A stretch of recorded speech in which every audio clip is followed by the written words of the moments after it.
Welcome to the Payroll Podcast with your host, Nick Day. Find out what it takes to truly discover what it takes to elevate your career within payroll as we meet with the industry leaders who are shaping the industry for tomorrow. Welcome back to the Payroll Podcast, where today I'm going to be broadcasting live from day 3 of the Payroll Org Conference here in sunny Denver. Join me today on these cozy PAYO sofas because I'm going to be bringing you exclusive interviews with global payroll leaders and influencers. And I plan to dive into insightful conversations right here, right now. So sit back, relax and indulge as I chat with the trailblazers who are shaping the future of the global payroll industry, because this is your chance to stay ahead of the curve and be inspired. Here we go. I love it. Yeah. So very excited. I've been chasing this man down and he joins me today. Tiliakos is joining me. He's at the Congress. He's got, I think, a couple of minutes to sit down and chat to me about global payroll, about the Congress. So Pete, how's the Congress going for you at the moment? Amazing, right? I call it the Super Bowl of payroll. This is my second one. I've only, surprisingly, in 30 years in and around payroll, this is only my second, and it's impressive, right? It's like the energy here is infectious, right? And the payroll community is so, to me, it's unique. It's unlike any other. They rally with each other. They help each other. They learn together. I mean, how much fun? I mean, where else? How many conferences you go to where there's a costume party, or costume contest. There's just crazy parties every night, and just community, right? And I think it's just amazing. And I've been saying, you know, we're entering the golden age of payroll, and all of this great technology and innovation is the tip of the iceberg, right, of what we're going to see in payroll. So I'm excited. I'm over the moon and stars, man. Fantastic. Listen, tell me a little bit more about that golden age of payroll then. I agree, we're in a really exciting time. We're in a cusp of innovation, cusp of a lot of domestic payrolls going global, lots of tech and fintech providers here talking about their innovations. Yeah. Why for you do you think it's a golden age? Well, I think that you're seeing now there's this focal point on payroll as a central element in not only the employee experience, that's a given. It holds the bond, right, of trust between employer and employee. And when you have all of the best HCM stuff and a crappy payroll experience, like all of that investment is done. But I think the innovation is really just pouring in technology that should have been here all along, that payroll has. You know, payroll's been limping for so long. It's been oversimplified. It's been ignored. It's been less than. And I think organizations are looking at it now. I think COVID really woke them up. Cloud, I think, and all the transformation around that for HR. But then, of course, COVID made people realize, like, oh, wow, I need rich data to know where my people are. I need rich data about my people and about what's going on from a compliance perspective to make good decisions on initiatives that I'm working on. And oh, by the way, money movement around the world is a real pain in the ass. Sure. And it's no fun. And if I can't get money to people, here we are again, right back to the employee experience. So I think payroll has become really a focal point in not only the employee experience, but also just the ability for the organization to remain agile and compete and scale. And I think that what you're seeing is just an influx of focus and innovation and money and investment. And of course, you've got the fintech world and the open banking sort of nature of things really attacking payroll as well and trying to bring all of their wares to it as well. And I think if you look at the culmination of all of that, you know, it's exciting, right? And it's a little scary. There's a lot coming at us, right? Generative AI now is at the doorway knocking. Yeah. But I hope that payroll leaders are looking at this as, you know, hope is on the way. You know, there's that cavalry coming over the mountain that is going to get them out of this ticking and tying, down in the basement, just processing checks, group, and make them the strategic value outlet that they really ought to have always been. And I love it, man. I just can't. And big tech, right? Big tech is getting involved in payroll, and that's super exciting, man. I mean, your energy comes through, man. It's infectious. But a couple of things I want to pick up on there. First is generative AI. I mean, that's been going around actually for 4 or 5 years. Yeah. It's just become open source, and now everyone's kind of jumping on the back of it.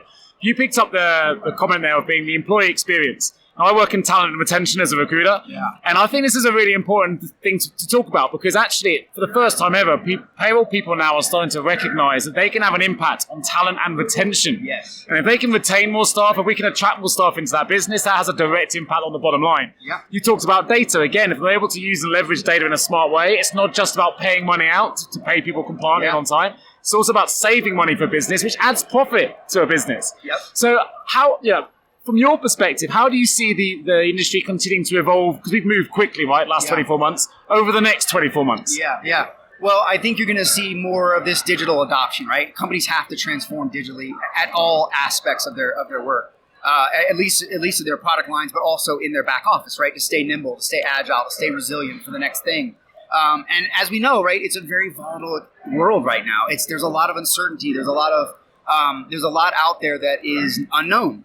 And I think when you can have data at your fingertips, and that's where the generative stuff comes in, right? That's where the large language models surfacing insights and nudges to help your organization make those not just pivots, but adjustments to their course correct as and when strategically. That's ultimately what the business wants, right? And they certainly want happy employees for productivity and all the things that you talked about. But I think what you're going to see is I think payroll is going to become a much more, again, strategic outlet to the business, right? Much more of a champion for change, a champion for helping the business actually achieve their goals. And I think that you're going to see more and more innovation coming into the space where payroll is going to go away from being this data processor and this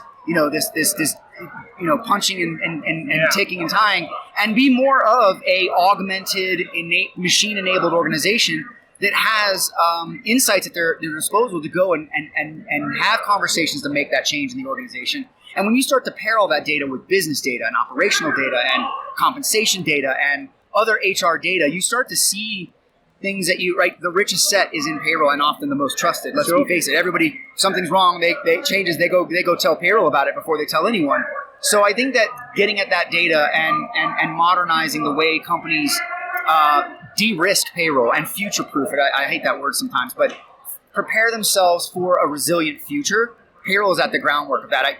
I always tell people, you think of like a race car, right? You can get the best driver, right? The talent. You can get the best vehicle, the best engine. You can have all of the best everything. And if the wheels don't turn and the wheels don't work, that car's not going anywhere. And that's what payroll can brick your organization, brick your car, right? And make it where you're not going anywhere. So I think that they realize payroll is in many ways the vehicle for making all this possible. And it's got to be there on time, every time, no exception.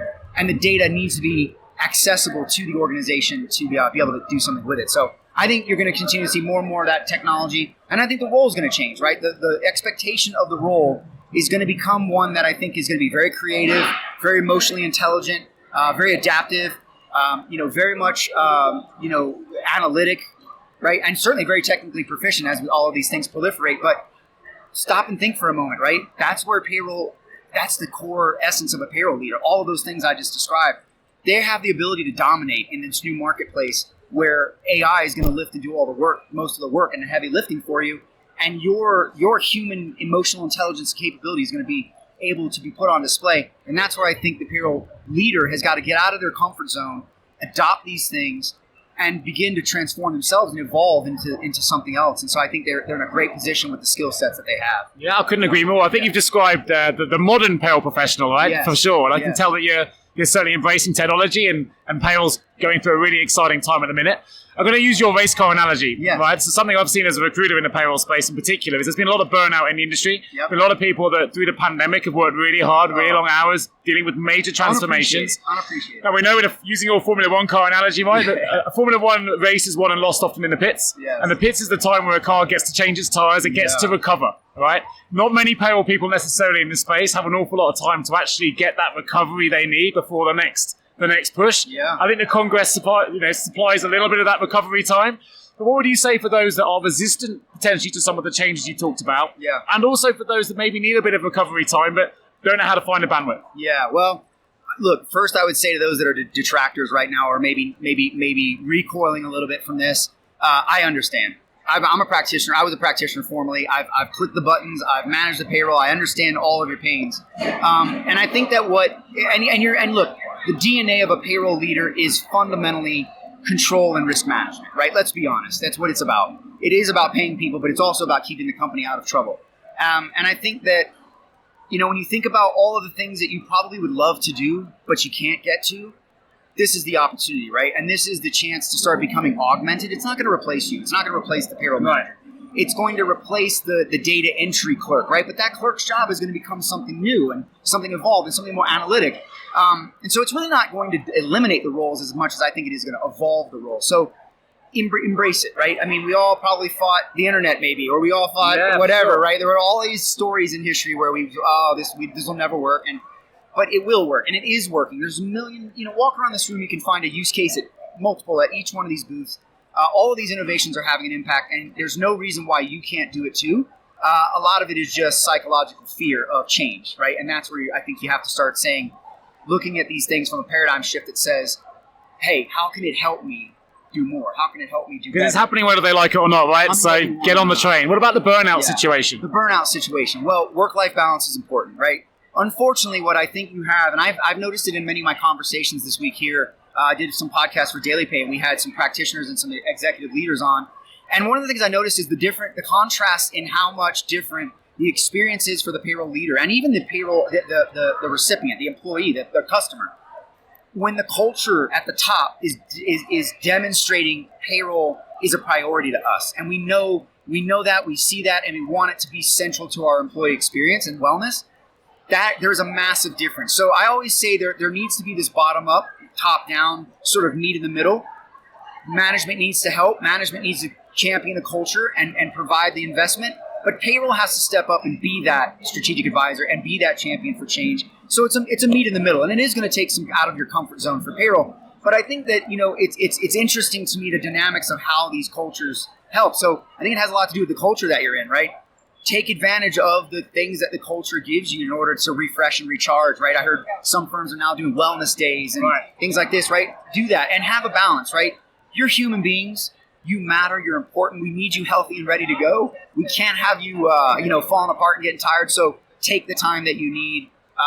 The other thing I would tell you is lean on the community, right? The community here is like no other. Phenomenal. No other. And the payroll org offers this great platform now, right? I've seen that new payroll community. I've been in there.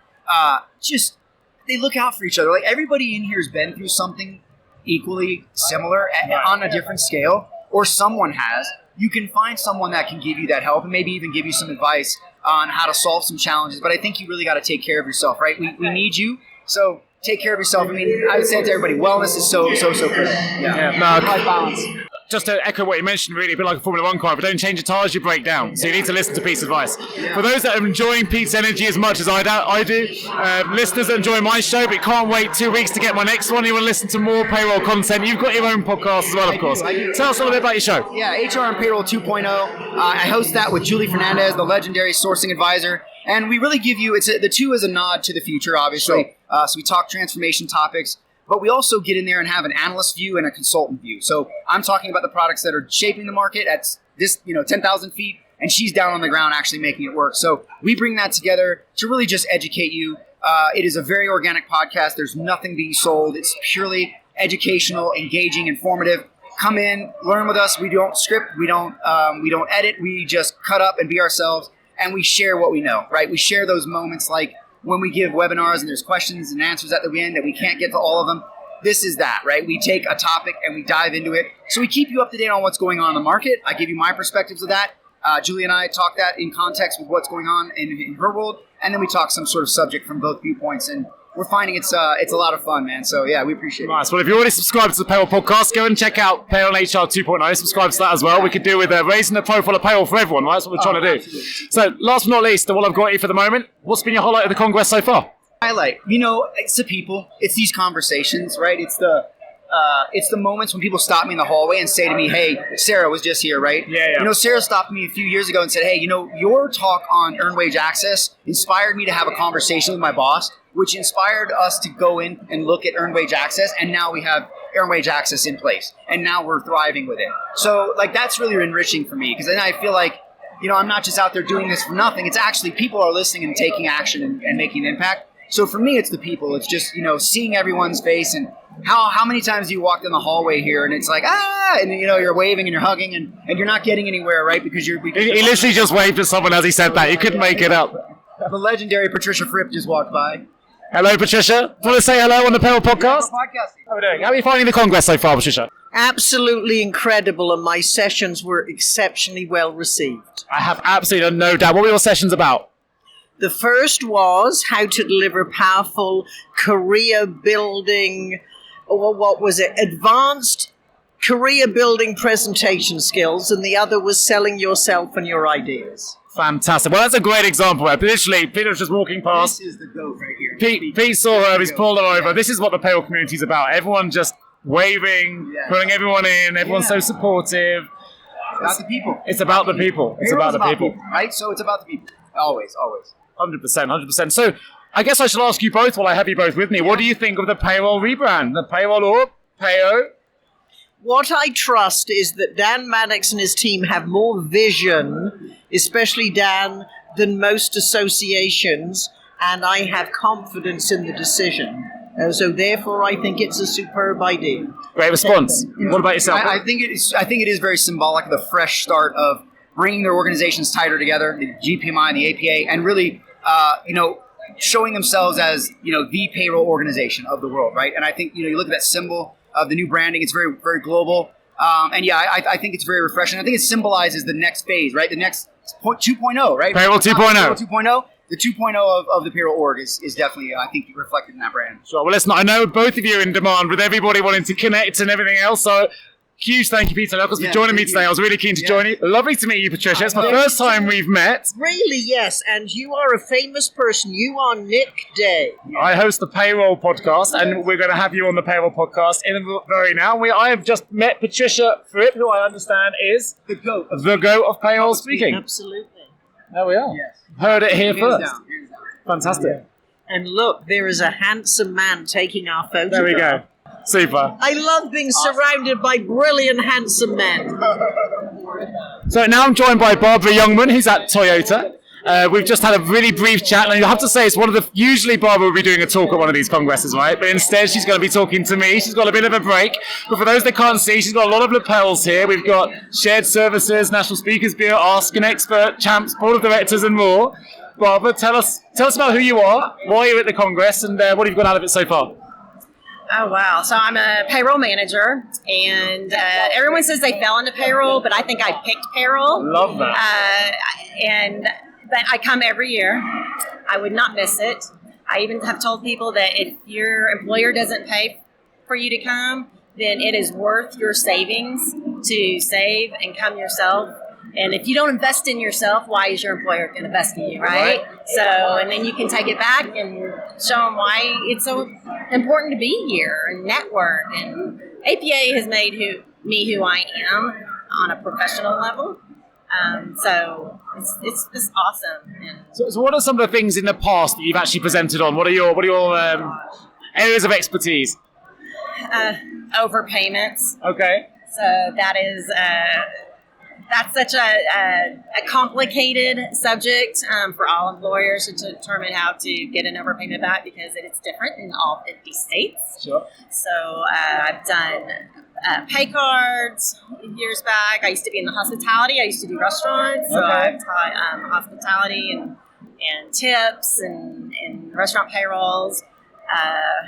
Thank gosh, there's so many. And you've done global payroll as well. You mentioned you've done Canada and you've done, I think you said the UK. Yes. So prior employer, I actually implemented Australia, UK. When I left, we were working on UAE.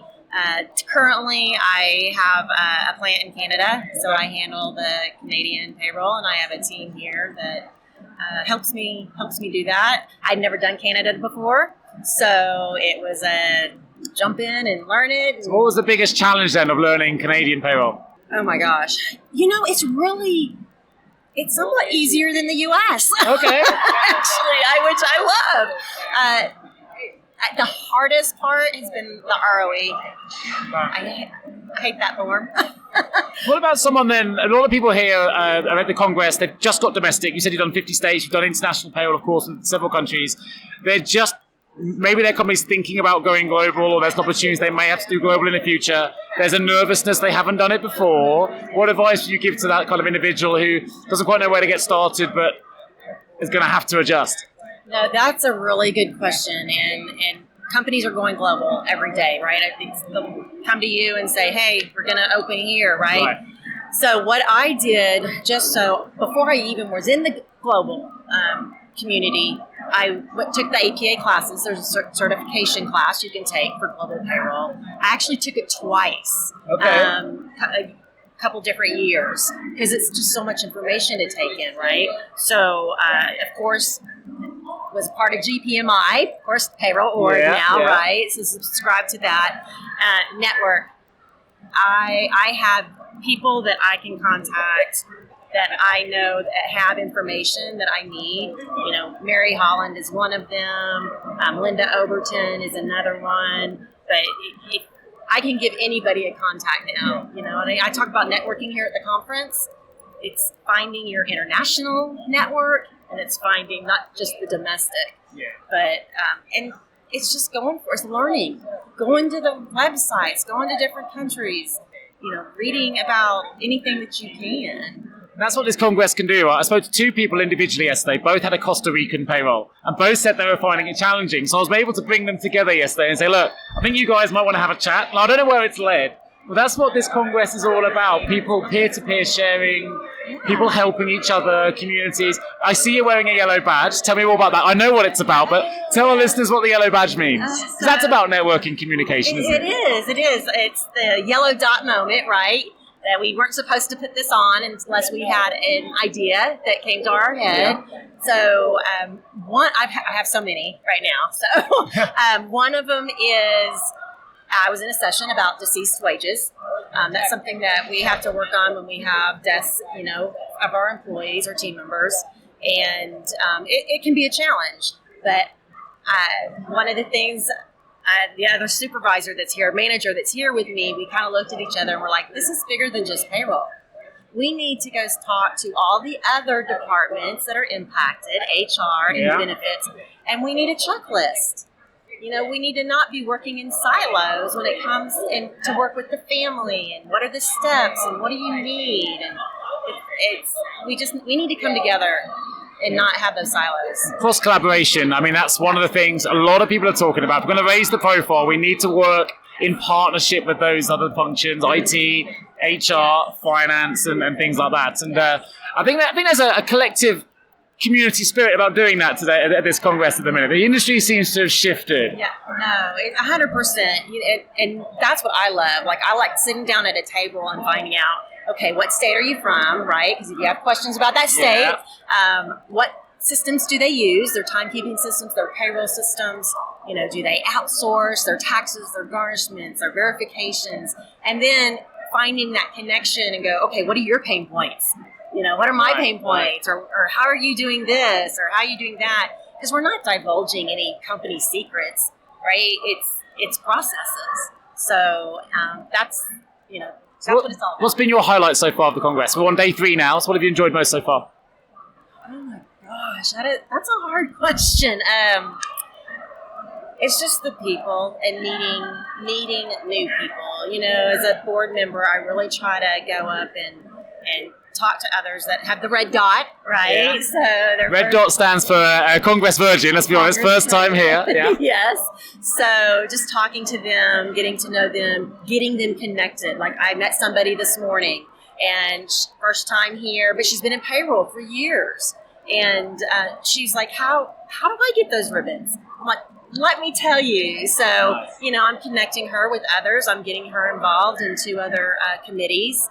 And that's what it's about. Hey, first time we've met, right? Mary Holland brought you over, and I know Mary, and Mary knows you, and here we are chatting away on the PAYO sofa. So it's exciting. Yeah. So last question, I guess. The future of payroll, I think, is bright. There are some people resistant to change, but from your perspective, what message do you give to perhaps people considering a career in payroll, not sure if it's the industry for them, particularly because you chose this as a career, which I love, by the way. That's an empowered decision. What advice do you give to someone else who's on the brink of not quite sure what they want to do and they're considering payroll? Well, it's interesting because I've always said I fell into payroll until this year. And one of the speakers I was listening to, I'm like, I didn't fall into it. I applied. I knowing what that job was, I applied. So I chose. I've been championing this for a long time, by the way. Yeah. Yeah. I stayed with it, right? So, but I think it's just trying to get into it, there's so much more than payroll. Like in my career, I've been in payroll for over 30 years. And the first 12 years I was in payroll. But I left payroll crying because I had an opportunity open up for compliance in the legal department.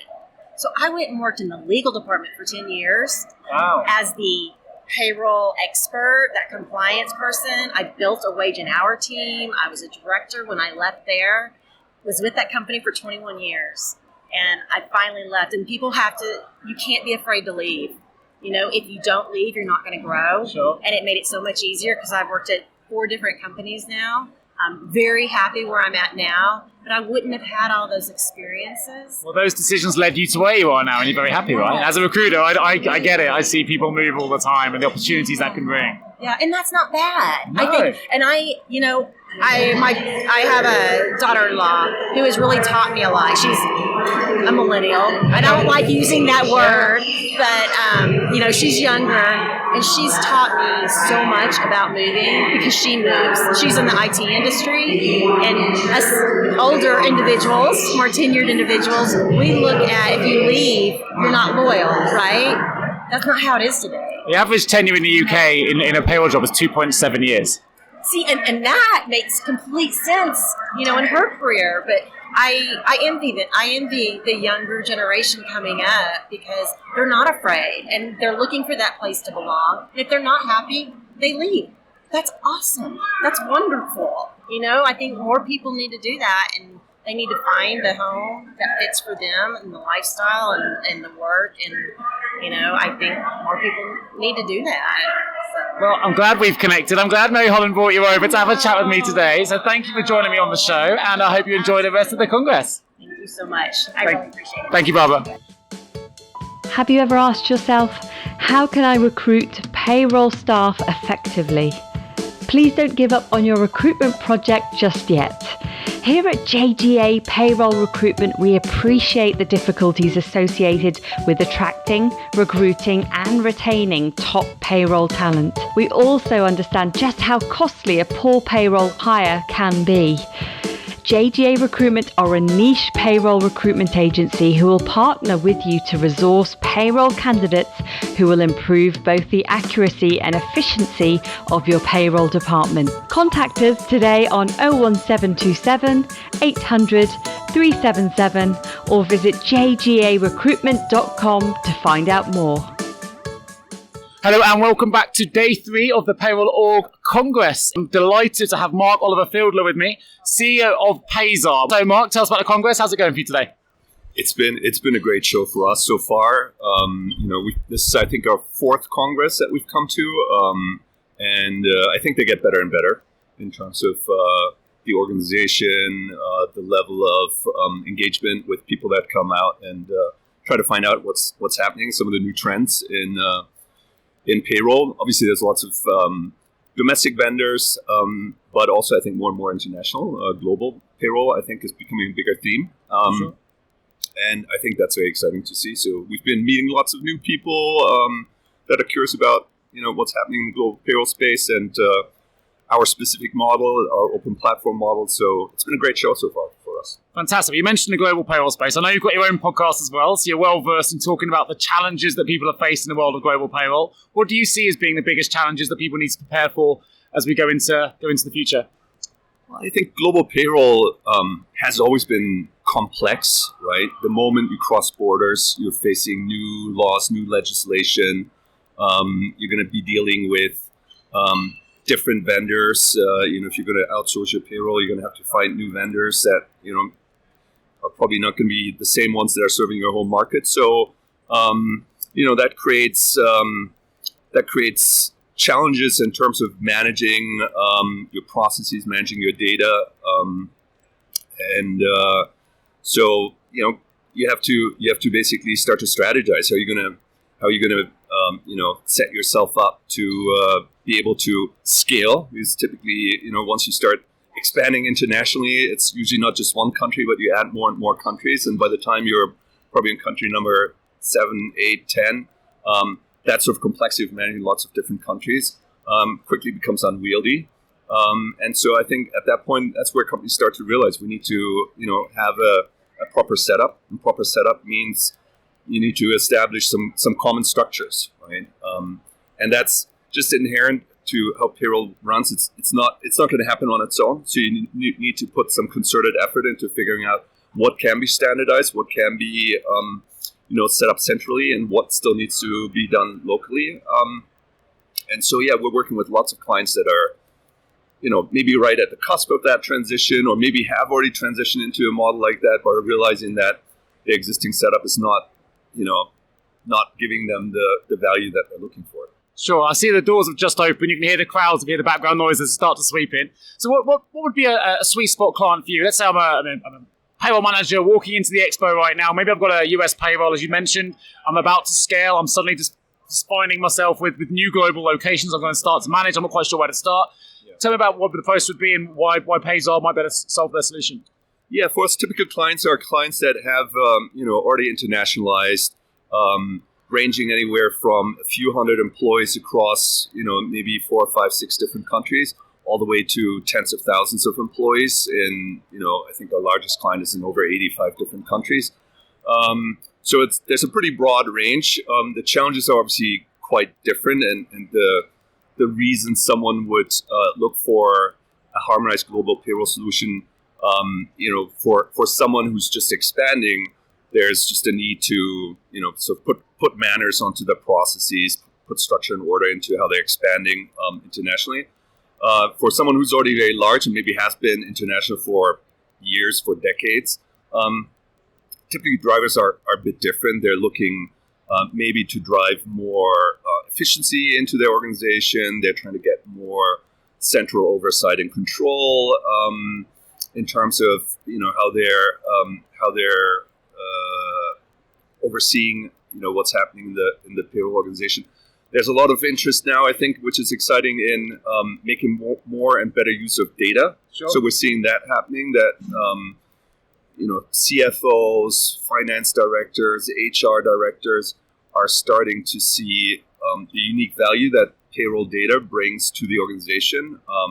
As we, in payrolls always like to say, no one has more accurate, more detailed, more up-to-date data than payroll and the payroll systems.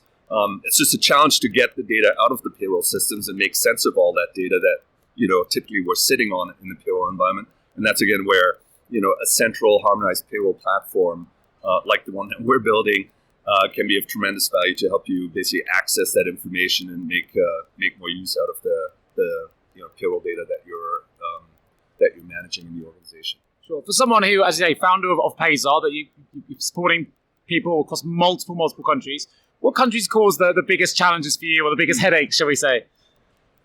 I mean, I think the typical ones that people talk about and hear about, the European countries tend to have are strive for complexity.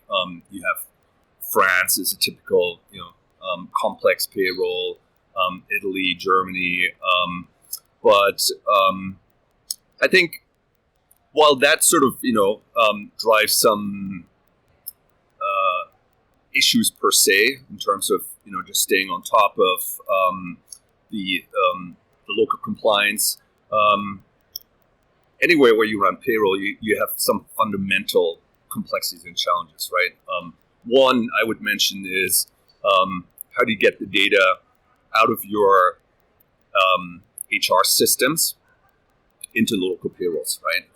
And that's the same challenge whether you're talking about a super complex payroll where the laws and rules and regulations are very complex, or when you have a simple payroll. You still need to figure out, how am I going to get all this data that I need to process payroll correctly out of my HR data environment, my HR systems landscape, into the local payroll system, and with minimal touch, right? Because what you don't want to do is you don't want to end up doing lots of data re-entry and kind of data redundancy that then data ends up being out of sync and so on.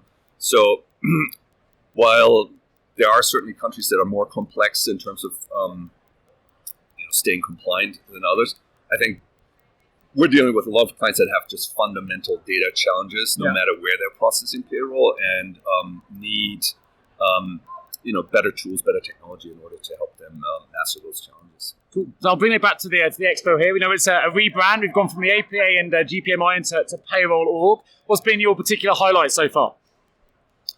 I actually really like the rebranding, to be honest. I mean, our booth is just across from Payroll Org or PAYO, and I think they've done an amazing job. I think that is actually one of the highlights, and kudos to the whole organization leadership team that has brought this change about. I know it's not easy to do such big rebranding, and I think it's fresh. It looks nice. The booth here that they've set up where we're sitting looks super professional. I think it's drawn a lot more people to this part of the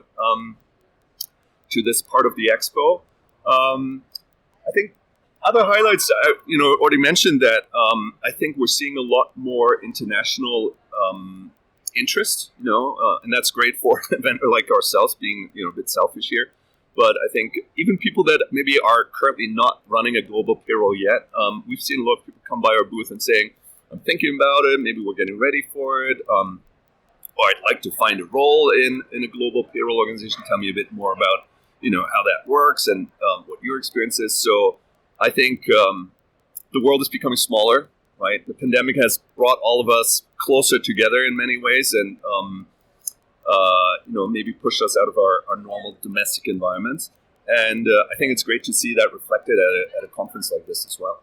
I'd agree. There's definitely been a sea change as people start to embrace global payroll, which I think has been fantastic for the industry. You say it's a small industry. I think you get a real feel for that when you're here. A lot of friendly faces, familiar faces, very, very supportive community, very inquisitive community. And it's been a great expo so far. Mark, thanks for taking a couple of moments to join me on the Payroll podcast today. And listen, I hope you have a great finish to the Congress. Perfect. Thanks a lot for having me on, Nick. My pleasure. Thanks, Mark. So I'm super excited. I've got one of the most enthusiastic, passionate, energetic payroll people in this room with me right now, a.k.a. the payroll guy, for those that follow him on LinkedIn. Gerard Hall, CPP. How you doing? How you finding the Congress? I'm good, Nick. I'm having a really great time.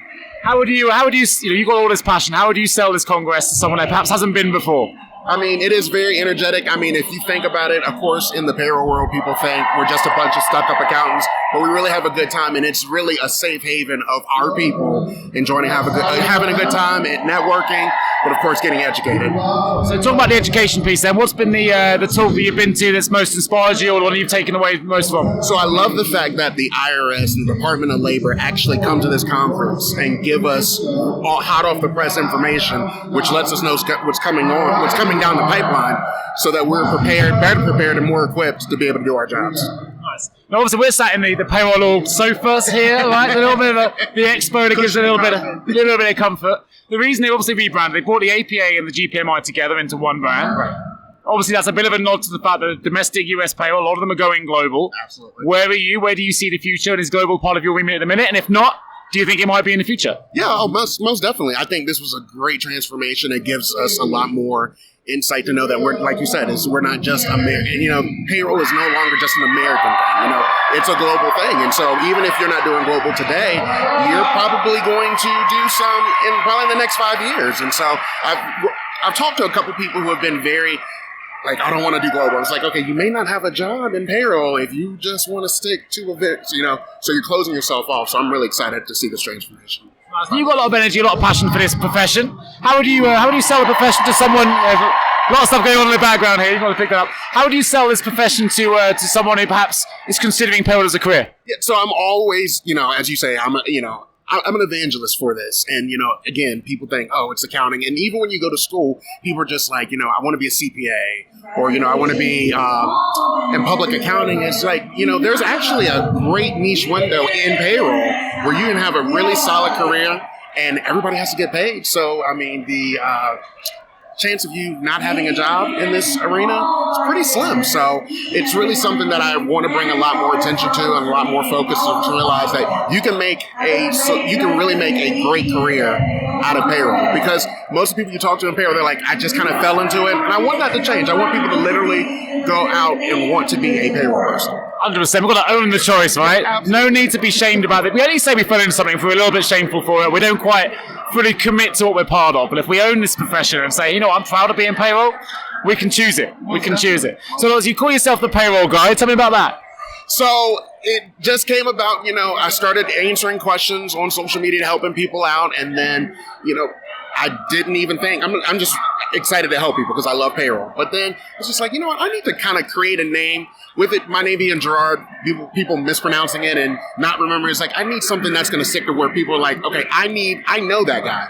So that's where it really came about. And I searched, make sure nobody else was using it. Nobody was. And I was surprised because I'm like, nobody else wants to be that payroll guy? Okay, cool, I'll be it. And so that's really how it came about. And I never thought in this day and age I'd be a brand ambassador for our industry and a well-spoken voice for it. But you certainly are a brand ambassador. I love your posts. I'm someone that follows you on social. We're connected on social, right? So listen, credit. Thank you for joining me today. It's great to have you and finally to meet you in person as well. Likewise. You are the very first person in the payroll space from an influencer perspective I follow. I'm like, wow, there's really a person like selling payroll and, getting it out there. And so it's really, I know you're excited, but I'm even more excited to know that you're here now. Well, there's two payroll guys here now, right? Well, you got the moniker. Well, listen, enjoy the rest of the Congress, Gerard. Right, really glad you could join me. Cheers. I appreciate it. Okay, so now I'm joined by Nadia Camarena, who is Director of Global Payroll at Netflix. How are you finding the Congress so far, Nadia? It's amazing. What's been your highlight so far? I think networking with all my colleagues and peers that I haven't seen in a couple of years, and just the classes and just getting, refreshed in all my education units, just spending time with my team. It was a good party last night. I saw you and your team partying well at the fate party, the costume party. You had a good time? Had a great time. It was a lot of fun. We closed it out. Last one's on the dance floor. Absolutely. I saw it. I witnessed it. I saw it. So listen, tell the listeners a little bit about your global payroll. You're at Netflix. It's obviously a big operation, multiple countries, a brand that everyone's familiar with, right? Tell us about the complexities of your payroll at Netflix. I would say my biggest challenges as a global leader would definitely be, just staying up on all the taxes. So currently Netflix today, we're in 30 countries with 62 different legal entities. Just recent upcoming mergers and acquisitions, just ensuring that we're compliant and staying on top of that is one of probably the biggest challenges on a day-to-day. If there's someone at this Congress that's really keen to get into global, perhaps they're doing domestic at the minute, what do you think is the biggest barrier to entry in terms of getting that expertise and making that crossover? I think it's being given the shot. Right? When I started Netflix, I was their payroll accountant, which is 14 years ago. I've been with Netflix for 14 years, and they gave me a shot. The first country I launched was Luxembourg, and I didn't know where it was. I looked at the map. It was a little dot in Europe, and I was like, oh, okay. And then I realized it wasn't paid in USD, and it was paid in a different currency, and then just kind of hit the road. And, with the support of all the, the APA and all the information and all the networking, I was successful. And then the next country came up, and, there's a lot of lessons learned within that journey, but definitely was well worth it. And today I can say, I was pretty hands-on on the first 16 implementations, and then the last probably 15 not so much, but I can say now it's you just got to be able to trust and give the person a shot, because it is a tough crossover. It is a tough crossover. You're dealing with a lot of countries, a lot of complexity, right? So we know there's a lot of burnout in the payroll industry as well. A lot of payroll managers, particularly at your level, being pushed very hard to keep everything compliant, a lot of employees. What advice would you give to someone who perhaps feels like they're struggling with burnout? How do you manage your time? How can you help those that maybe are listening to this and going, how does she do it? Burnout is a real thing. I think especially during year end, you come out and you feel really deflated, but there's just going to be some times that you can't take time off, but you really need to manage that time off. It is so important for your mental health to take time off and to be disconnected. So talk to your manager, talk to your boss, and be like, I really need some time off just to decompress. But I think it's having the conversation and letting your manager, whoever your leader know that where you are. You've got a super team as well. I know that because I met them yesterday at the party. Yes. And that's obviously got to be part of it. So you're not just managing multiple countries in complex payroll, you're managing a team as well. Tell us a little bit about what that involves. Working on different time zones, definitely long days. Today I have a team of 23 globally. So it definitely is trying to, I remember when I first got into global payroll, I was starting early every day and working late every day. And now I only do it maybe once or twice a week. So it's really managing that schedule and saying, okay, these are the days I'm going to be available this time, and just setting those boundaries because it's so important. For someone that's new to managing global teams and remote teams in particular, what advice do you give to those that really want to trust and inspire those teams to perform? Trust is build the trust. That's the foundation of your team. If you have that trust within your team will have your back. So in terms of global payroll, you're obviously very passionate about it. I can see it. For those that are not doing a visual podcast right now, it's just an audio, but you've got a real good energy and you're smiling and you're passionate about it. How would you sell the career to somebody else? I think it's such a rewarding career. It's never a dull moment. If you like change and you like to learn new things in global payroll, you're learning new things every single day, whether it's, about 401k or benefits or their leave of absence. To me, it's an area where it's always something new, never the same thing. I never walk in and do the same thing every day. It's different. Now, we actually met in Long Island 2019, so I know that you come to a few of these congresses. What is it that you really get out of the congress? What keeps you coming back? I think for me, really, is obviously the education piece of it and just the refresher. But for me, the networking is one of the most important things. I've met such amazing colleagues here that I can touch with and I can reach out to, even global leaders in other industries. So if I'm stuck or have a question or launching a new country, I know who to reach out to, and they're a friend or a colleague. And the same thing, they're going into a country that I'm in, I'm more than happy to talk to them. But to me, the networking aspect is critical to be successful in a global role. Yeah, I couldn't agree more. From your perspective, is there a particular country that stands out as being a particular challenge for you? I would say Latin America countries, specifically Brazil, is one of our harder countries. In APAC, I would say it would be India, would be one of our hardest countries. I can hear the tannoy going over the back. Spare me a second. So we're sat on a payroll org sofas right now. They've had a rebrand. the APA and the GPMI have come together. What are your thoughts on the rebrand? I think that's great. I think it was probably, if I'm looking from a management back-end perspective, there's probably teams managing both, and now we can pull it together, which I think is fabulous. And last question, I'll let you go. What's been your highlight of the Congress so far? The highlight of my Congress so far definitely has really been the networking, right? Meeting people like you. Partying. There's been a lot of partying like every day, but I think another highlight, not even just from the Congress, is just being here. And tonight I get to go see my Lakers, so I'm pretty excited. It's game 2, right? Game 2? Game 2 tonight. Lakers fan, fantastic. Ladia, thank you so much for joining me today. It's been great to meet you. Thanks. So now I'm joined by Fidelma, who is CEO of Payslip. Now she's about to catch a flight, so we are limited on time. So I'm going to ask you one big question, the biggest question of all. What is the biggest challenge right now in the world of global payroll? Well, payroll traditionally looked after the employees, and now the workforce is more extended and includes contractors who were always the cousins that weren't invited to the wedding. It includes employees of record who are kind of new in that framework over the last few years. It includes contractors and temps, and any of those people can all be digital nomads.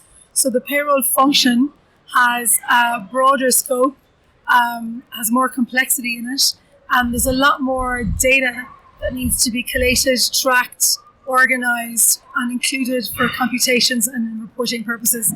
So if you're a payroll person running payroll in one country, there's a much bigger task in how you organise and deliver your payroll service internally. If you are managing payroll across countries, as all of our Payslip clients are, you have that task to do multiplied by the number of countries. And so fundamentally for global payroll management, it's really more important than ever to find a way to harmonise and standardise how you run your payroll across the whole world and do that in a very integrated and intelligent way. Super. Now, I know this Congress is all about upskilling and education, and there's some really good talks going on. I know you've had a couple of talks yourself. What was your talk about, Fidelma? Global mobility, but we made it more about globally mobile. I also know that you're someone that actually upskilled yourself initially by joining some of the chapters and getting up to speed with the global payroll. So you've been fully immersed in what is now known as payroll org, or APA as it was before. What would constitute a typical client for you here at the Congress? And if someone was coming to you, maybe they're doing a domestic payroll, they're thinking about going into global, they come to your stand, they want to know more about Payslip, what would be a target client and what kind of solution could you provide them? Yeah, so our normal clients are mid-market to large enterprise. So they usually have already got more than 1,000 people across multiple countries. We always say over 5 countries, but usually by the time they're coming into us, they have over 12. And what they're trying to do is look at the process end to end and really bring it digital. So they've usually gone into the cloud with their HR ops. So they might have automated their HR ops with Workday, for example. And now they're looking at global payroll and they really want to give it a first citizen treatment and give their global payroll people really good tooling so that they can also work intelligently and provide strategic value to the organization. Nice. And your solution is a little bit unique, isn't it? Because you can work with other platforms. You mentioned Workday then. Yeah. And actually yours is like another layer that kind of, if I understand it, brings it all together. So you've got a kind of a single source. Just for those that are working with different systems, they've got a global payroll. Maybe they're trying to bring them all together and it's a little bit disparate at the moment. Yeah. How did that work? Yeah, so Payslip is a global payroll control platform and an automated integration as a service. So what it means is that we bring together the entire global payroll ecosystem of a customer, their internal tech stack, their external payroll provider services, also their external employer of record services, external benefit providers. We bring all of those providers, service providers, data together into one platform, and we automate the workflow, the communications, the reminders, and all of the validations that they have to do. So we are unique in the market. Gartner did recognize the need for smart technology to automate global payroll operations back in 2019 when they set up a new category. It's called Global Payroll Integration and Compliance. We're the only one in it, so we're leading it. Nice. It really indicates that even though there are very established service providers in the market, the way the world has developed, not just with the extended workforce, but even Gartner and Nelson Hall will confirm that it's more normal for multinational companies to have multiple service providers across different countries. And so we sit back and we say, global payroll is a process that starts at HR and ends in finance. You'll need your service providers in the middle, just like ADP, Streamline, or any of the accountancy firms. But what you need is a really useful way to automate all of those processes before, during, and after in a way that gives you independent control and visibility. Essentially, it's a way of keeping a very complex subject in global payroll, make it much more simple. Yeah, I'll work on my 25 words or less explanation. Well, listen, I know you've got to catch a flight, so thanks for joining. My last question while I've got you, what's been your highlight of the Congress so far? Well, besides the party with you, Nick, of course, we had a great time last night. Really meeting the clients in the market and seeing post-COVID, last year even, people were still a bit nervous about coming back to conferences, and I always enjoy the APA Congress every year, so delighted that they've gone to Payroll.org, and congratulations to the whole team on that rebrand. So we've really enjoyed the relaunch of APA Congress as Payroll.org, and within that meeting, all of the companies that are back here, they're back to 2019 numbers, so I think the Payroll.org team have done a great job, and we really enjoyed meeting them here this year in Denver. Super. And for those interested in Payslip, I will put a link in the show notes to have a look through. If you don't, we're good. I know you want to catch a flight. Thank you for joining me on the Payroll Podcast. Good to talk to you. Yeah, bye. Thank you so much for tuning into the Payroll Podcast with Nick Day of JGA Recruitment. If you need help with a current payroll vacancy, then please get in touch with Nick and his team. All contact details can be found in the episode notes. In the meantime, to make sure you never miss a future episode, please subscribe to the show through any of your favorite podcast channels. Till next time.